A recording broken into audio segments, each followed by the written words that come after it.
इसमें कोई लिखने की जरूरत नहीं थी, जिस पॉलिटिकल पार्टी को जितने सीट मिले बस उसको आप दे दें इलेक्शन में, सिंपल सी बात लिख देते आइन वाले। मैं बार बार इसीलिए आइन की जो तहरीर है वो क्यों उन्हें किया, गलत किया, कैसे किया, क्यों नहीं उन्हें सोचा कि ऐसा सिचुएशन डेवलप हो सकता था, ये वो जाने, हमारा काम नहीं है। एक तरफ हमें बताया जा रहा है इलेक्शन कमीशन की तरफ से हम आईनी इदारा है, जो हम चाहें करें, जो हम करें सब सही है, सब दुरुस्त है। दूसरी तरफ से उनका रिकॉर्ड है, उसमें जो चीज़ वो कर नहीं सकते हैं। तो आप बताइए ना, ये कोई किसी बाहर इश्तेहार तो नहीं कर रहे ना, ऑफिशियल कम्युनिकेशन है to the national assembly for God से। ये बता दें कि किस कानून के तहत ये जो 2 लेटर्स इन्होंने दिखाए हैं, देखिए सर, ये किस कानून के तहत उन्होंने जारी किए हैं? All those votes were casted for these 84 people because they were PTI. It's obvious. अब having said that, now we say okay, वो सारा चीज़ जो है हमने नहीं देखना एकदम, और हम ये देखने लग जाए थोड़ा सा पोर्शन, तो फिर कंप्लीट जस्टिस को और हमने क्या करना है इस क्लॉज को, कि अगर हम पूरी पिक्चर ही ना देख सके। अटॉर्नी जनरल आपने शायद वो देखिए जो जज की आंखों पे पट्टी होती है, नहीं होती। बिस्मिल्लाहिर्रहमानिर्रहीम, अस्सलाम वालेकुम नाज़रीन। आज सुप्रीम कोर्ट में मखसूस नशिस्तों से मुतल्लिक़ केस की समाअत हुई, जिसमें जस्टिस अतर मिनल्ला ने रिमार्क्स देते हुए कहा कि साबित हो चुका इलेक्शन कमीशन ने अदालती फैसले की गलत तशरीह की। उन्होंने सवाल किया कि इलेक्शन कमीशन ने गैर आइनी इक़दाम किए तो क्या उसे दुरुस्त न करे? क्या अदालत आइनी इदारे की गैर आइनी तशरीह की तौसीक कर दे? आइन की बुनियाद ही जमहूरियत पर खड़ी है। जस्टिस मुनीब अख्तर ने रिमार्क्स दिए कि असल मसला इलेक्शन कमीशन की गलती के सबब पेश आया, मुतबादिल तरीके मौजूद हैं तो दुरुस्तगी होनी चाहिए। मुतनासिब नुमाइंदगी का मतलब है कि अवामी नुमाइंदगी झलकनी चाहिए। क्या अवाम ने खुद इन लोगों को बतौर आज़ाद उम्मीदवार चुना? क्या इलेक्शन कमीशन ने खुद इन लोगों को आज़ाद करार नहीं दिया? इलेक्शन कमीशन की गलती के नतीजे में बड़ी तादाद में आज़ाद उम्मीदवारों का आना बड़ा सवाल है। क्या सुप्रीम कोर्ट को ये गलती सुधारनी नहीं चाहिए? क्या वो कानूनी ऑप्शन नहीं अपनाना चाहिए जो इस गलती का अजाला करे? चीफ जस्टिस काजी फाइज ईसा ने कहा कि जब कुछ ठोस मवाद ना मिले तो इंसाफ की अपनी मर्जी की तशरीह की जाती है। अदालत इंसाफ के तकाज़ों का नहीं, आइन और कानून का इतलाक करती है। नजरिया ज़रूरत के तमाम फैसलों में इंसाफ के तकाज़ों का ही जिक्र है। दूसरी तरफ chief justice Islamabad high court के इलेक्शन कमीशन के इख्तियार से मुतल्लिक़ केस के रिमार्क्स देते हुए कहा कि किसी पार्टी का इंतखाबी निशान नहीं तो क्या वो बतौर सियासी जमात जाएगी? जिस पर इलेक्शन कमीशन के वकील ने जवाब दिया कि इलेक्शन कमीशन को सियासी जमात से इंतखाबी निशान वापस लेने का इख्तियार है। नाज़रीन, इसी मुनासबत से आज एक्सपर्ट्स के लिए पहला बड़ा सवाल मखसूस नशिस्तों का ये मामला, सुप्रीम कोर्ट के इलेक्शन कमीशन से बड़े सवालात। हम सवाल ये उठा रहे हैं कि सारी सिचुएशन में इलेक्शन कमीशन की क्या पोजीशन है। पैनल का तारुफ करवा दूं, प्रोग्राम में मेरे साथ हैं अयाज खान साहब, आमिर इलियास राना साहब, नवीद हुसैन साहब, फैसल हुसैन साहब और मोहम्मद इलियास साहब। मैं आप सबको खुश आमदीद कहूँगी। आमिर साहब, आपसे आगाज़ करी हूँ, चूँकि कल आप इस पर बात भी कर रहे थे। अब ये जिस तरह आज इलेक्शन कमीशन के हवाले से रिमार्क सामने आया, बहुत सारे सवालात खड़े कर दिए गए, मामला बज़ाहिर मखसूस नशिस्तों का, लेकिन जाहिर है ये आइनी और कानूनी तौर पर इस मामले को जिस तरह से टेकअप करी है सुप्रीम कोर्ट, आपको क्या लगता है कि इलेक्शन कमीशन की अब क्या पोजीशन है? देखें, इलेक्शन कमीशन की चूंकि आपने बड़ी तफसील से बताया, एक तो पोजीशन वो है जो सुप्रीम कोर्ट ने अपहेल्ड की कि उन्होंने जो इंतखाबी निशान लिया वो दुरुस्त लिया।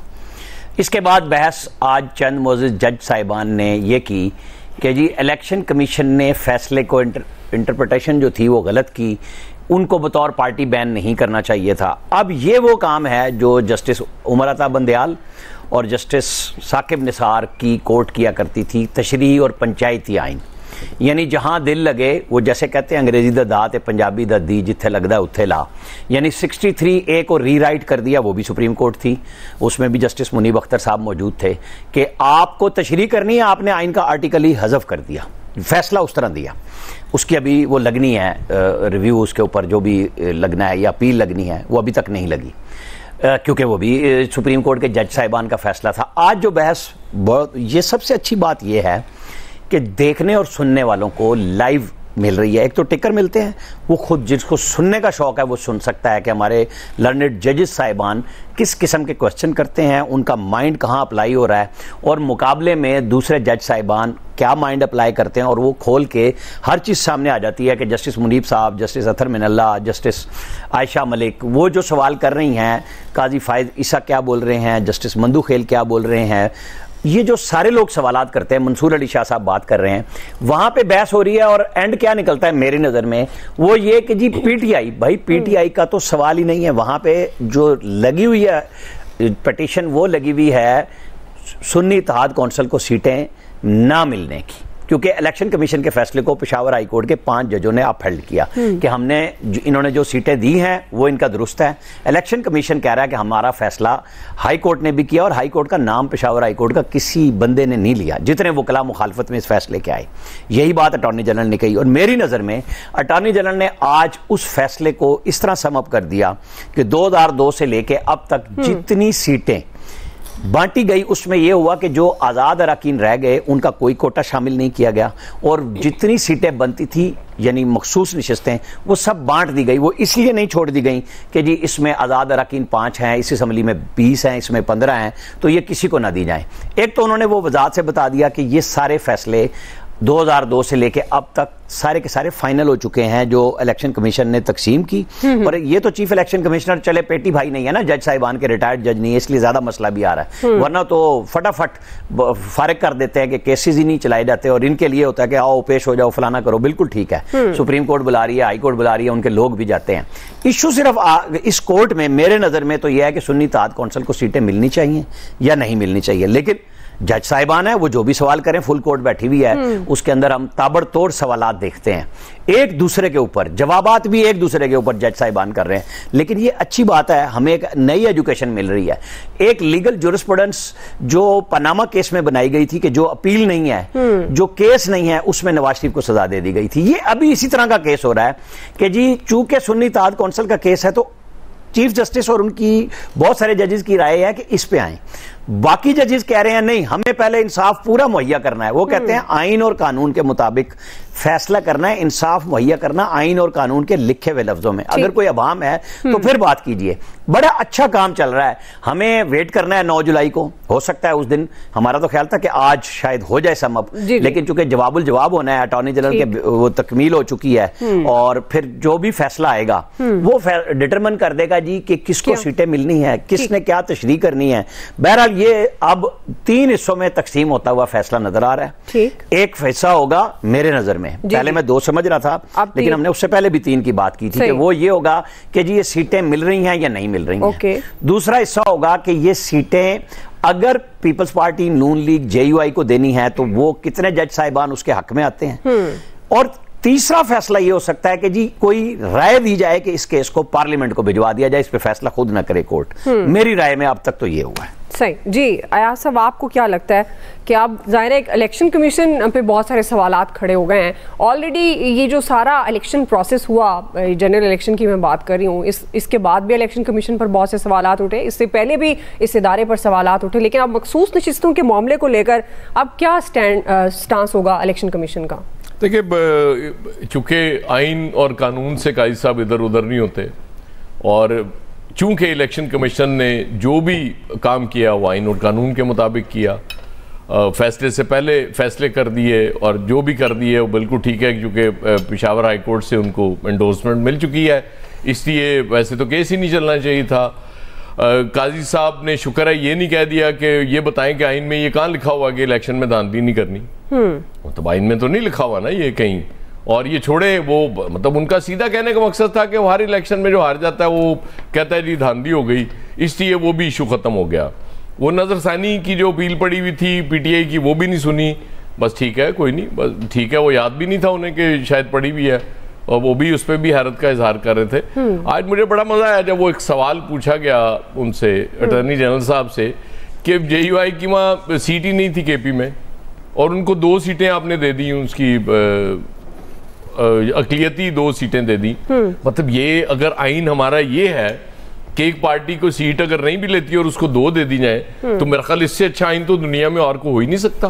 मतलब जाहिर है जी, क्योंकि फैसला तो आइन के मुताबिक करना ना जी, तो इंसाफ के मुताबिक तो नहीं करना। मतलब हम सारी जिंदगी सुनते रहे कि जी इंसाफ पे मबनी फैसले होते हैं अदालतों के, अब हमें पता चलता है कि नहीं, इंसाफ तो मतलब वो चूंकि तशरीह कर दी कुछ फैसलों में इंसाफ की वजह से वो नजरिया जरूरत आ गया, इसलिए वो इंसाफ तो अब छोड़ देना। इसका मतलब तय ही हुआ कि हमारी सुप्रीम कोर्ट इंसाफ पे मबनी फैसले नहीं करती या नहीं करेगी। जो काजी साहब का मौकफ मुझे इस सारे उसमें मामले में समझ आ रहा है कि इसको तो भूल जाए ना, कोई इंसाफ भी नाम की कोई चीज होती है इस मुल्क में, आइन होता है और आइन ने जो कह दिया बस ठीक है। वो चाहे एक नामुकम्मल असम्बली, वो उसमें को 25 अरकान बैठे हों, वो कर दें, इसका मतलब है कि जी वो ठीक है, वो आइनी है, वो उनका कानूनी उनका राइट है, चूंकि कोरम भी पूरा नहीं है, कोई मसला नहीं है। तो ये दुनिया में कहाँ होता है यार, किस दुनिया में क्या बात कर रहे हैं कि मतलब इस तरह पे आइन पे अमल दरामद होता है? मेरी समझ से तो बाहर है। ये कई सब किस आइन की बात करते हैं कि वो जो कह दिया उन्होंने जी वो बिल्कुल ठीक है। मतलब छोटी सी मिसाल मैं देता होता हूं कि वो 2 मुअज़्ज़ज़ अरकान पार्लियामेंट जिन्होंने तौहीन अदालत की, उनको बुलाया गया और बड़े एहतराम से काजी साहब जैसे इंतजार में बैठे हुए थे कि वो अपॉलॉजी टेंडर करें और कहे जी बिस्मिल्लाह। अच्छा, उनको आपने माफ कर दिया जिन्होंने तौहीन की थी। अच्छा, वो तौहीन दिखाने वालों को शोकॉस दिया, केस तो वहां खत्म हो जाता है ना भाई, कि जिसने तौहीन आपकी की थी वो माफी मांग रहा है कि जी मुझसे गलती हो गई, अगरचे उससे पहले वो बड़ी बढ़ के लगा रहा था, लेकिन वज़ाहिर समझा दिया कि बस करो, ऐना ना करो, चीजें गड़बड़ हो जाती हैं। ये तो मबनी है, ये भी आइन के मुताबिक फैसला किया ना काजी साहब ने, तो लिहाजा चूंकि हर फैसला इस मुल्क में आइन के मुताबिक होना है। और आपका सवाल बुनियादी ये था कि इलेक्शन कमीशन कहाँ खड़ा है जी, वो काजी साहब और इलेक्शन कमीशन साथ खड़े हैं। अच्छा, ये फिर साथ पर इतने सवाल क्यों उठाए जा रहे हैं? फैसल साहब, जो उनकी अपनी पार्टी है उसी पर वो सवाल उठा रहे हैं, आपको क्या लगता है? और आपको लगता है कि ये अब मामला कहाँ, जिसे आमिर साहब भी कह रहे हैं कि उनको 3 हिस्सों में अब ये फैसला होता हुआ नज़र आ रहा है, तो आपको लगता है कि ये तो फिर ज्यादती हुई पाकिस्तान तहरीक इंसाफ के साथ, जो अब तक रिमार्क्स को अगर देखा जाए तो? असल में जो एयाज साहब कह रहे हैं ना साथ खड़े हैं, तो इनकी गुफ्तगू के आगे आप फुल स्टॉप नहीं लगाएं, कॉमा लगाएं। अच्छा। और लोग भी जो है ना साथ खड़े हुए, सिर्फ 2 ही साथ नहीं खड़े हुए। हाँ। लेकिन ये जो सुप्रीम कोर्ट की हेयरिंग हो रही है, इससे एक तो इस कौम को ये ज़रूर मालूमात हुई, अब तक तो सब ये समझ रहे थे कि तहरीक इंसाफ के साथ कोई इलेक्शन में जो रोका गया उसमें सुप्रीम कोर्ट बुनियादी किरदार था। आज सुप्रीम कोर्ट खुद बोल रही है कि हम किरदार नहीं थे, बल्कि ये सारा काम जो है वो इलेक्शन कमीशन ने जो है वो किया, वो उसने जो है हमारे फैसलों की जो है वो गलत तशरीह की। जब हम ये बात करते हैं ना कि फलाने जज ने कहा, तो जो तारीख में जज नहीं होता, सुप्रीम कोर्ट कहलाती है। आप सुप्रीम कोर्ट कह रही है, सुप्रीम कोर्ट ही सारे चीज़ें उठा रही है जो उठाया जा रहा है। आप जो हेयरिंग हो रही है ये 4-5 दिन से, जो भी बहुत अच्छा काम हो रहा है इस मुल्क के अंदर आईनों कानून के मुताबिक, इसको तो एक तरफ रख दें। आप इलेक्शन से पहले जो कुछ हुआ इसी सुप्रीम कोर्ट के अंदर, उस पर तो बड़े बड़े शादियाने बजाए गए थे। उस वक्त तो कहा गया था कि बड़ा ही आइन और कानून के मुताबिक जो है वो फैसले हो रहे हैं। जब रात के 12-12 बजे रात को जो है वो फैसले जो है वो सुनाए जा रहे थे। इससे पहले कौन से इस मुल्क में सियासी जमात का जो है वो इलेक्शन जो है वो चेक किया गया? आपने सब कुछ कर लिया था, सब कुछ कर लिया था, लेकिन जो कुछ आपने 8 फरवरी को देखा था ना, तो उसके बाद खुद आपको चाहिए था कि किसी तरीके से जो है ना वो अपनी चीज़ों को आइन और कानून के दायरे में रहकर जो है ना उसको रिव्यू कर लेते। इतने बड़ा जो कौम का आपने मैंडेट और फैसला देख लिया था, खुद रिव्यू कर लेते। आज आप देख लें, ये जो आमिर साहब मिसाल देते हैं साकिब निसार की, जो कुछ साकिब निसार ने किया, तारीख कभी उनको अच्छे लफ्ज़ों से तो याद नहीं करेगी। उनसे पहले चले जाएं जस्टिस गुलजार को, जस्टिस गुलजार ने जो कुछ किया सिर्फ एक नस्ला टाबर ही उठा ले, तारीख में क्या मुकाम होगा उनका। चौधरी इफ्तिखार के पास चले जाएं, चौधरी इफ्तिखार ने इस मुल्क के साथ क्या किया? सिर्फ एक स्टील मिल का केस उठा लेना, बाकी जो कुछ उन्होंने इस मुल्क के साथ किया छोड़े। स्टील मिल को साथ देख लेना कि भूखी नंगी कौम जो है वो उनके फैसले की वजह से अरबों खरबों रुपए जो स्टील मिल के ऊपर जो लगाती रही। आप अक्टूबर, इस साल के अक्टूबर तक इंतजार करें जी। अभी तारीख की कोई बंद तो नहीं हो गया, तारीख का बाप अभी तो जारी है ना, सारी जिंदगी क़यामत तक जारी रहेगा। अभी तारीख ने और बहुत सारे फैसले सुनाने, लोग भूल जाएंगे साकिब निसार ने क्या किया, जस्टिस गुलजार ने क्या किया, बाकी लोगों ने जो है वो क्या भूल जाएंगे लोग। सही। जो कुछ के अंदर हम और आप देख रहे हैं, उसके बाद अब इसमें बचा क्या है कि जो कुछ किया गया, ये बात अलग है कि वो ये अच्छी पार्टी है, बुरी पार्टी है, इसने अच्छा काम किए, बुरे काम किए, डफर लोग, ये अलग डिबेट है। लेकिन जिस तरीके से जो कुछ हुआ है उससे कब तक आप जो है वो मुंह छुपाते रहेंगे? कभी तो ये चीजें जो है वो सामने आनी थी, ये वक्त से पहले सामने आना शुरू हो गई हैं। नवाज शरीफ साहब के साथ जो गलत काम हुए थे उनके आने में कुछ वक्त लगा था, अब की सूरत-ए-हाल जो है वो वक्त से पहले चीजें जो है ना वो सामने आना शुरू हो गई हैं। अभी हर रोज आपको जो है ना नई चीजें मिलेंगी, इंतजार करें, गेम बड़ा मजेदार है। पॉपकॉर्न खाना है आमिर साहब ने भी। जी नवीद साहब, मेरा ख्याल है आमिर साहब तो पॉपकॉर्न ही खाएंगे। नवीद साहब, फैसले की अशराफिया पॉपकॉर्न खाती है, हम वो फुल्ले खाते हैं, तो दुरुस्तगी होनी चाहिए। रिमार्क्स हैं जैसे मुनीब अख्तर के, तो आप समझते हैं फैसला गलत है, गलत तशरीह नहीं हो, आप अकेले खाते हो। नवीद साहब, अच्छा देखिए दुआ नहीं देखे ना, ये फर्क है ना थोड़ा थोड़ा फुल्ले और उसका पॉपकॉर्न का। झाके रख दें, किसी दिन मुझे लगता है शो में लाने पड़ेंगे ताकि ये खत्म हो जाए, दोनों ला के लोगों को दिखा दें क्या फर्क है। जी नवीद साहब। अच्छा दुआ देखिए, टेक्निकलिटीज में उलझा के रख दें कि ये सुन्नी इत्तेहाद कौंसिल का मसला है, ये पीटीआई का तो मसला ही नहीं है, ये तो केस ही है। देखिए बात ये है कि आप इंसाफ के तकाज़ों के ऊपर जाएं। आज जजेस साहिबान भी ये एक्सेप्ट कर रहे हैं कि जी जो सुप्रीम कोर्ट का फैसला था उसकी तशरीह गलत हुई, उसकी इंटरप्रिटेशन गलत हुई, और उस वक्त मेरे ख्याल में पीटीआई की लीगल टीम भी बौखलाहट का शिकार थी। अगर उसी वक्त जो है वो सुप्रीम कोर्ट से सू मोटिव का जो है वो कह दिया जाता कि जो गलत तशरीह हो रही है उस तशरीह की बुनियाद पे एक पार्टी को इलेक्शन के पूरे प्रोसेस से निकाल दिया गया, कब हुआ है? अच्छा ये बारहा ये कहा जाता है कि जी ऐसा, मैं कहता हूं कि ये अनप्रेसिडेंटेड है जो पीटीआई के साथ हुआ। आप इलेक्शन से पहले पीटीआई के साथ जो कुछ हुआ आप तारीख उठा के देख लें। अच्छा मिसाल दी जाती है पीएमएलएन की और पीपल्स पार्टी की, मेरे ख्याल में जिस तरह से कांग्रेस की तरफ से, अमेरिकी कांग्रेस की तरफ से जो रेजोल्यूशन आई है सामने वो अनप्रेसिडेंटेड है। अगर उससे पहले कुछ इस तरह की चीज होती तो वहां से कुछ इस तरह की रेजोल्यूशन पहले भी आ चुकी होती। तो अभी भी ये कहा जा रहा है कि जी जो सुप्रीम कोर्ट का फैसला था उसकी इंटरप्रिटेशन गलत हुई, उसकी तशरीह गलत हुई, उसकी बुनियाद पे ये सब कुछ हुआ। और पीटीआई की लीगल टीम सिंस उस वक्त बौखलाहट का शिकार थी तो वो उसको उस तरह से उसको चैलेंज नहीं कर सकी। अब बात यहाँ पे जो चीफ जस्टिस साहब हैं वो तो बज़ाहिर लगता है कि वो अपने फैसले के दिफा के लिए जो है वो जो भी उनके रिमार्क सामने नज़र आ रहे हैं, लेकिन उसके साथ साथ जो सवाल उठाए जा रहे हैं, इंसाफ के तकाज़ों की बात की जा रही है ना। जी। अगर एक जज साहिबा ने जो है सवाल उठाया कि जी ये क्या ईसीपी के लिए, ईसीपी को छोड़ दिया जाए कि जी वो फैसला करे जिसको उसने आज़ाद उम्मीदवार डिक्लेयर करना है या जिसको उसने जो है वो पार्टी के साथ उसकी एफिलिएशन जाहिर करनी है। और जस्टिस अतर मिनल्ला ने तो यहाँ तक कह दिया कि गलत इंटरप्रिटेशन से आइन की खिलाफ वर्जी खुद इलेक्शन कमीशन ऑफ पाकिस्तान ने की है। और पार्लिमानी डेमोक्रेसी में तो आप पार्टियों की बात करते हैं ना, आप आज़ाद उम्मीदवारान की बात तो नहीं करते। तो इलेक्शन कमीशन ने इतनी बड़ी तादाद में आज़ाद उम्मीदवारान, तो ये एक सिलसिला था जो कि इलेक्शन से पहले 9 मई के बाद जो कुछ पीटीआई के साथ हो रहा था आज सारी दुनिया कह रही है। देखें आप तकनीकी बुनियादों पे कह दें कि जी ये हमारे मामलात में मुदाखलत है या जो कुछ भी है, लेकिन ये आवाज़ें तो हम उठा रहे हैं ना। इन्हीं टीवी के शोज पे बैठ के हम बात करते हैं, हमारे ही इदारों ने, फैफन ने, पिल्डैट ने, सब ने ये बातें उठाई और वही बातें आज तो वो बातें हो रही हैं जो पाकिस्तान के आइन में हैं, आइन के बुनियादी हकूक के जो आइन हमें बुनियादी हकूक दे रहा है उसकी बात कर रहे हैं।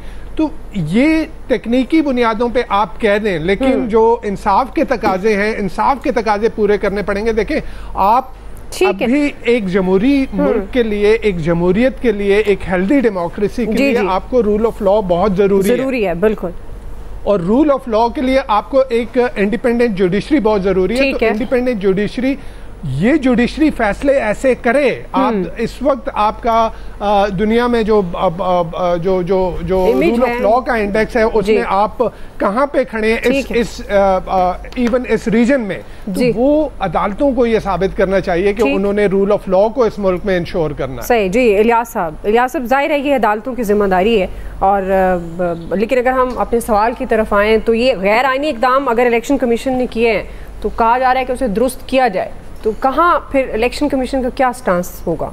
ये पहली तो बात है कि इतना बड़ा जो फैसले गलत फैसले कर दी, गलत तशरीह कर दी, ये सुप्रीम कोर्ट को चाहिए था उसी वक्त उसको रोकती, ताकि जो अवामी मैंडेट के ख़िलाफ़ जो बातचीत हो रही है, अगर एक पार्टी है, पार्टी का पहले निशान छीन लिया, फिर उसे पार्टी को कर दिया, फिर दूसरी पार्टी के साथ वो इल्हाक करके जिस तरह आए हैं, तो ये सारा एक किस्म अजीब सा एक ड्रामा हुआ है। अब उसकी आके उसको देख रहे हैं, उसको रिवर्स करते हुए भी उनको मुश्किलात का सामना करना है कि उन पार्टी का कोई नाम था ना निशान था, अब वो किसके साथ जाएंगे?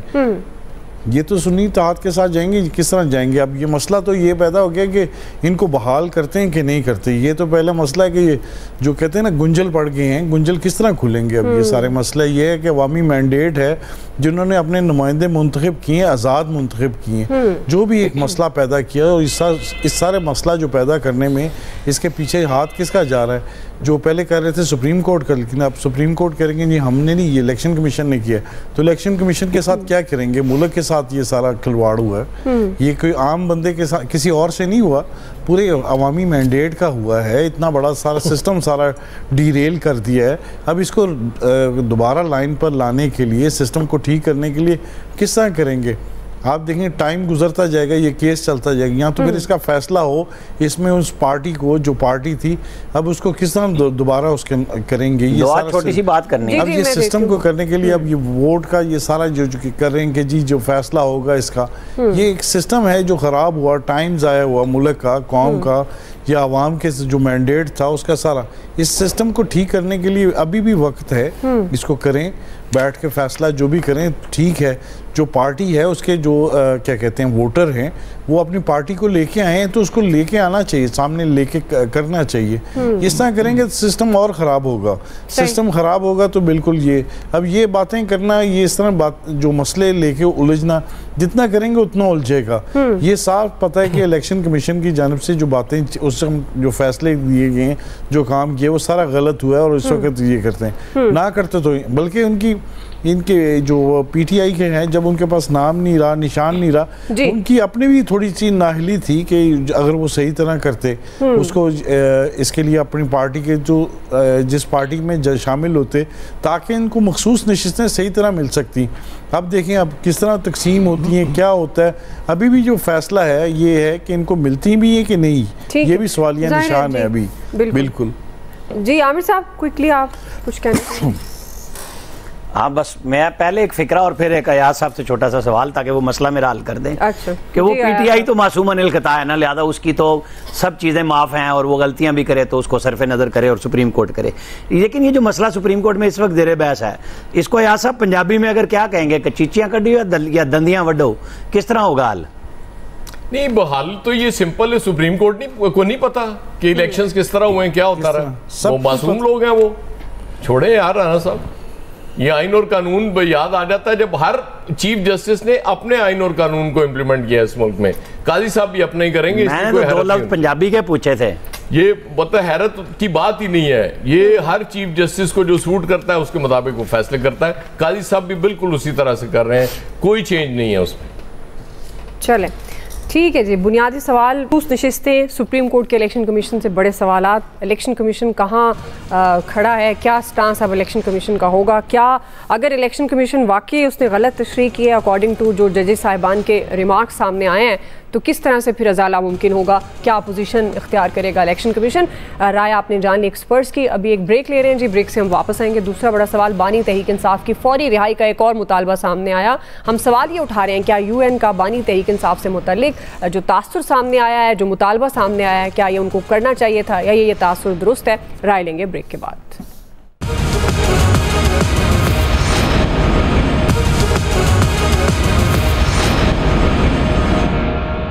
नाज़रीन, अक़वाम मुत्तहिदा के इंसानी हुकूक़ के लिए काम करने वाले वर्किंग ग्रुप की तरफ से ये मुतालबा सामने आया कि बानी पीटीआई की गिरफ्तारी गैर कानूनी है, उन्हें फौरी रिहा किया जाए। बानी पीटीआई को आलमी क़वानीन की खिलाफ वर्जी करते हुए कैद में रखा गया है। तोशाखाना और साइफर केसेस में बज़ाहिर कानूनी बुनियादों के बगैर हिरासत में है। उन्होंने मजीद कहा कि लगता है कि सियासी मैदान से बाहर रखने के लिए सियासी केसेस बनाए गए। मुनासिब हल ये है कि बानी पीटीआई को फौरी तौर पर रिहा किया जाए और गैर कानूनी जो कैद है उसमें रखने पर बानी पीटीआई हर्जाना भी उनको अदा किया जाए। अमरीकी महकमा खारजा के नायब तर्जुमान ने भी पाकिस्तान से मुतल्लिक करारदाद पर रद्दअमल देते हुए कहा कि इंतखाबी धांधली का मामला पाकिस्तानी शराकत दारों से उठाते रहे हैं। जहाँ तक बात बानी पीटीआई पर मुकदमात की है तो वो पाकिस्तान का अंदरूनी मामला है। वफाकी वज़ीर कानून आज़म नज़ीर तारड़ का अक़वाम मुत्तहिदा वर्किंग ग्रुप की रिपोर्ट पर रद्दअमल देते हुए उन्होंने ये कहा है कि बानी पीटीआई की गिरफ्तारी और मुकदमात पाकिस्तान का अंदरूनी मामला है। अदालतों के जरिए आइन और कवानीन पर अमल होता है। बानी पीटीआई को मुल्की आइन और कानून के मुताबिक तमाम हुकूक हासिल है और कई मुकदमात में रिलीफ, शफाफ और मुनसिफाना ट्रायल इसका शफाफियत का मज़हर है। आइन, कानून और आलमी असूलों से मावरा मुतालबा अदल के मुनाफी कहलाएगा। ओन चौधरी IPP के रहनुमा हैं, उन्होंने भी इस पर रद्द दिया। उन्होंने कहा कि जुल्फी बुखारी ने पाकिस्तान के खिलाफ UN ग्रुप को ख़त लिखा। उन्होंने अपने लीडर को छुड़ाना है तो पाकिस्तान आए, उन्हें पैसा कौन दे रहा है, ये भी उन्होंने सवाल उठाया है।